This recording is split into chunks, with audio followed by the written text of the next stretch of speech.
बिस्मिल्लाहिर्रहमानिर्रहीम, अस्सलाम वालेकुम। डियर स्टूडेंट्स, आज हम लोग जो है वो इलेक्ट्रॉनिक्स 2 में phase shift oscillator and Trinity oscillator जो है उसको डिस्कस करेंगे। ये आरसी ऑसिलेटर्स बेस्ड सर्किट्स हैं और इसके लिए जो हमने लास्ट टाइम जो है वो ऑसिलेटर सर्किट्स और उसकी कुछ टाइप्स को जो है वो डिस्कस किया था। फेज शिफ्ट ऑसिलेटर, यहाँ पे जो फिगर हमारे पास 16.13 जो है वो शो कर रही है एक साइनोसाइडल फीडबैक ऑसिलेटर के तौर पे, और इसको हम फेज शिफ्ट ऑसिलेटर कहते हैं। यहां पे जो 3 आरसी सर्किट्स लगे हुए हैं उनमें से हर आरसी सर्किट जो है मैक्सिमम फेज शिफ्ट जो है वो तकरीबन 90 डिग्री का दे रहा। तो ऑसिलेशन जो है वो फ्रीक्वेंसी के ऊपर जो अकर कर रही है वो टोटल फेज शिफ्ट जो है इन 3 आरसी ऑसिलेटर सर्किट्स के लिए यहां 180 डिग्री का मिल रहा है। और उसके बाद ये जो feedback circuit at the negative terminal है, यानी आरएफ और आर3 से जो इसको इन्वर्जन मिल रही है 180 डिग्री की, ये भी इसके साथ जो है वो शामिल हो रही है। तो इस तरह से ऑसिलेशन की जो पहली कंडीशन है, जो फेज शिफ्ट है, वो हमारे पास 0 डिग्री होना चाहिए, उसको ये मीट करता है।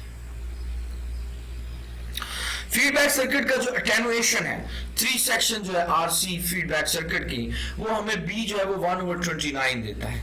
और ये जो है ये हमारे पास बी जो है वो हम फाइंड आउट करते हैं R3 डिवाइड बाय RF, और इसकी डेरिवेशन जो है वो हमें अपेंडिक्स बी से जो है वो हम डेरिवेशन जो है वो देखेंगे अपेंडिक्स बी से। अपेंडिक्स बी जो है वो नेक्स्ट स्लाइड के अंदर जो है वो मैंने शो की हुई है। और इस दूसरी कंडीशन जो है उसकी यूनिटी गेन जो है उसको स्टार्टअप कंडीशन यानी greater than unity loop gain जो है वो रिक्वायरमेंट के लिए हम 29 से स्लाइटली अबव जो है वो इसका बी जो पैरामीटर है उसको रखेंगे। यानी रेशो जो है आरएफ और R3 की जो रेशो है उसको हम स्लाइटली ग्रेटर देन 29 रखेंगे, तो ये स्टार्टअप कंडीशन जो है उसको फुलफिल करेगा। जो फ्रीक्वेंसी है ऑसिलेशन की, जिसको हम रेजोनेंस फ्रीक्वेंसी कह रहे हैं, वो फ्रीक्वेंसी भी अपेंडिक्स बी के अंदर ड्राइव की हुई है और उसको भी मैंने नेक्स्ट स्लाइड के अंदर शो किया हुआ है। और इन इक्वेशंस के अंदर हम ये असम्पशन करेंगे कि तमाम resistors R1, R2, R3 are equal to R, and similarly all the capacitor connected have the same value. तो जो रेजोनेंट फ्रीक्वेंसी होगी that will be equal to 1/2 pi 6 square root into RC। ये appendix B से जो है वो हमने slide जो है वो यहाँ पे जो है वो पेस्ट की है। और ये फीडबैक सर्किट जो है वो फेज शिफ्ट ऑसिलेटर के लिए इसमें हम कंसिस्ट करते हैं कि हमारे पास जो 3 स्टेजेस हैं आरसी सर्किट की वो कुछ इस तरह से शो होंगी। यानी ये हमारे पास लूप सर्किट जो है वो, और इसको हम मैश एनालिसिस जो है यानी केवीएल जो है उससे इसको सॉल्व करेंगे। हमारे पास 3 लूप्स हैं और हम यहाँ इससे 3 इक्वेशन जो है वो राइट अप करते हैं। I1 के लिए हम इक्वेशन लिखेंगे। I1 के लिए ये C और ये R है। C की रिएक्टेंस इमेजिनरी हमारे पास जो है वो रेजिस्टेंस है और R जो है वो हमारे पास रियल रेजिस्टेंस है। तो ओवरऑल ये मिलके इंपेडेंस बनती है, यानी कि ये एक इमेजिनरी नंबर है। तो यहाँ पे R माइनस जे इसके इमेजिनरी नंबर को, और ये 1/2 पाई FC जो है ये हमारे पास रिएक्टेंस है कैपेसिटर की। तमाम कैपेसिटर सेम वैल्यू के हैं, तमाम रेजिस्टर सेम वैल्यू के हैं, और हमने इनटू I1। तो इसके लिए लूप 1 के लिए जो हमने इक्वेशन लिखी वो हमारे पास ये वाली आ गई। अब इस R से जो करंट ये I1 है, इसके साथ जो है वो करंट I2 का भी असर जो है वो हम यहाँ पे देखेंगे। और चूंकि ये करंट भी इसमें से गुजर रही है, R1 में से I2 भी गुजर रही है, तो I2 का जो असर है वो यहाँ पे है, हम यहाँ पे राइट अप करेंगे। I3 चूंकि इसमें नहीं इस लूप में असर अंदाज हो रही, इसलिए उसकी वैल्यू 0 है, और ये सब बराबर होगा V इन वोल्टेज के। नेक्स्ट I2 के लिए जो हम इक्वेशन लिखेंगे उसमें हमारे पास इस रेजिस्टेंस की वजह से इसमें I2 का भी इफेक्ट है और I1 का भी इफेक्ट है, वो हमने यहाँ पे लिख लिया। और इसी तरह हमने I2 के लिए यहाँ पे कैपेसिटर और इस रेजिस्टेंस का भी इफेक्ट है और इस रेजिस्टेंस का भी इफेक्ट है, दोनों के लिए हमने यहाँ पे कंबाइन वैल्यू लिख ली। और इस रेजिस्टेंस में I3 का भी इफेक्ट है, वो हमने लिख लिया। और इस लूप के लिए कोई जो है वो हमें एक्सटर्नल जो है वो वोल्टेज जो है वो नहीं मिला, इसलिए हम उसको 0 लिख लिया। सिमिलर मैनर्स में I3 के लिए I1 का इफेक्ट नहीं होगा, I2 का इफेक्ट जो है वो इस रेजिस्टर में है, इसलिए इसको यहाँ पे लिख लिया। और यहाँ पे हमारे पास R2 में I3 के लिए इस R आर और इस आर दोनों में I3 का इफेक्ट है, इसको कंबाइन करके यहाँ पे लिख लिया, और इसके लिए भी जो है वो हमारे पास इनपुट वोल्टेज जो है वो नहीं है, इसलिए हमने इसको 0 लिख लिया। इस इक्वेशन को यानी आउटपुट जो है उस इससे फाइंड आउट करने के लिए हमारे लिए जरूरी है कि हम I3 जो है उसको फाइंड आउट करें, और I3 को फाइंड आउट करने के लिए हमने ये डिटर्मिनेंट सॉल्व किया, और हमने इस इक्वेशंस के लिए ये जो हमारे पास इक्वेशन है इसके लिए हमने यूं समझ लें कि हमने ये I1 I2 और I3 वेरिएबल्स थे, और इसके साथ इसको हमने मैट्रिक्स फॉर्म में लिख किया। मैट्रिक्स फॉर्म लिखने के बाद हमने इसका डिटर्मिनेंट सॉल्व किया, तो हमारे पास जो रिलेशनशिप है वो कुछ इस तरह से नजर आएगा। अब यहां से हम जो है वो V in और V out जो है उसकी रेशियो लेंगे, तो यहाँ पे हमारे पास R times I3 over V in आएगा।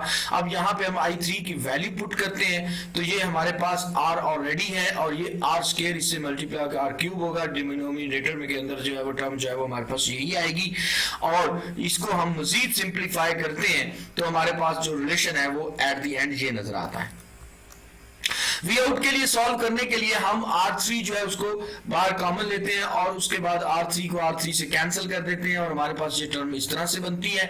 इसको एक्सपैंड और कंबाइन करेंगे, रियल टर्म्स को अलग कर देंगे और इमेजिनरी टर्म J टर्म्स को अलग कर देंगे, तो हमारे पास जो इक्वेशन है वो इस लुक में आती है। क्योंकि हम जो है वो यहाँ पे ये चीज कंसीडर करते हैं कि जो ऑसिलेशन के लिए हमें फ्रीक्वेंसी दरकार है, यानी रेजोनेंट फ्रीक्वेंसी दरकार है, वो एक ही सूरत में एग्जिस्ट कर सकती है अगर जे टर्म जो है वो रेजोनेंट फ्रीक्वेंसीज के ऊपर 0 हो, यानी इमेजिनरी पार्ट का जो है वो रेजोनेंट फ्रीक्वेंसी के ऊपर जो है वो कोई किसी किस्म का रोल नहीं है, रियल पार्ट का जो है वो इस फ्रीक्वेंसी के ऊपर रोल मौजूद है। इसको हम 0 कंसीडर करते हुए इसकी मजीद सिंप्लीफिकेशन करते हैं, तो ये हमें -1/29 मिलता है। तो नेगेटिव साइन जो है वो बेसिकली हमें बताता है कि इसमें 180 की जो इन्वर्जन है वो उसके बारे में बताता है, जबकि value of the attenuation factor जो फीडबैक का है उसकी वैल्यू 1/29 है। With a similar manner, जो oscillation efficiency of amplifier की, तो उसमें RC सर्किट जो है that must be equal to 180। So हम कह सकते हैं कि ये कंडीशन एक ही सूरत में फुलफिल हो सकती है अगर रेजोनेंट फ्रीक्वेंसी के ऊपर जो है वो J टर्म्स या इमेजिनरी टर्म्स जो है वो 0 हो। तो इसको 0 रखते हुए हम यहाँ पे इस इक्वेशन को सॉल्व करेंगे, और ये इक्वेशन जो है वो हमने कहां से लिखी है, ये इक्वेशन थी हमारे पास, ये टर्म थी, ये J टर्म वाली जो इक्वेशन है इसको हम यहाँ पे 0 पुट किया और इसको सिंप्लीफाई किया, तो हमारे पास जो रेजोनेंट फ्रीक्वेंसी है उसकी वैल्यू जो है वो हमारे पास ये आती है। ये था हमारे पास फेज शिफ्ट ऑसिलेटर। अब हम जो है वो डिस्कस करते हैं ट्विन-टी ऑसिलेटर। ट्विन-टी ऑसिलेटर एक और आरसी फीडबैक सर्किट ऑसिलेटर है जिसको हम ट्विन-टी कहते हैं, यानी ये 2 टी टाइप जो है वो हमारे पास सर्किट्स जो है वो फिल्टर सर्किट लगे हुए हैं, एक लो पास फिल्टर है और एक हाई पास फिल्टर है। इसमें जो लो पास फिल्टर है वो लो फ्रीक्वेंसी रेंज जो है सिग्नल्स उनको पास करता है, जबकि जो हाई पास फिल्टर है वो हाई फ्रीक्वेंसीज को पास करता है, और इस तरह ये एक बैंड स्टॉप या नॉच रिस्पांस जो है वो हमें देता है, यानी कि यहाँ ये वाली फ्रीक्वेंसी जिस रेंज की होगी वो अलाउ करेगा और इस फ्रीक्वेंसी को अलाउ करेगा, लेकिन ये दरमियान वाली फ्रीक्वेंसीज को ब्लॉक करेगा। ये वाली फ्रीक्वेंसीज के सिग्नल्स होंगे वो यहाँ पे नहीं अवेलेबल होंगे। तो इस पॉइंट पे जिसके ऊपर हम ये सेंट्रल फ्रीक्वेंसी या डिराइव्ड फ्रीक्वेंसी की बात कर रहे हैं, इस पे जो है वो हमारे पास क्या होगा कि जो ऑसिलेशन है वो इस फ्रीक्वेंसी से इधर या इस फ्रीक्वेंसी से इधर, हायर और below, above and below value के ऊपर जो है वो इस फ्रीक्वेंसी के ऊपर ऑसिलेशन पॉसिबल नहीं होगी। और हम ये कहेंगे क्यों?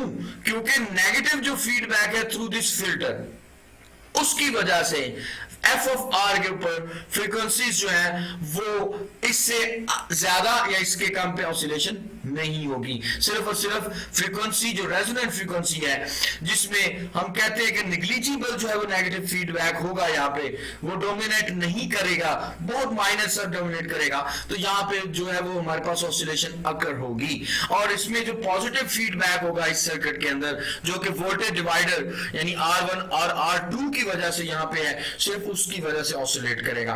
तो ये क्या करेगा, ये नेगेटिव फीडबैक सर्किट है, ये लो फ्रीक्वेंसीज और हाई फ्रीक्वेंसीज जो है इसके ऊपर जो है वो ऑसिलेशन प्रोवाइड नहीं करेगा, और इसकी वजह से सिर्फ यहां पे पॉजिटिव फीडबैक की वजह से सिर्फ इस रेंज के अंदर जो है वो ऑसिलेशंस पैदा होंगी। ये था हमारे पास फेज शिफ्ट ऑसिलेटर और 20 oscillator. Thank you very much. खुदा हाफिज।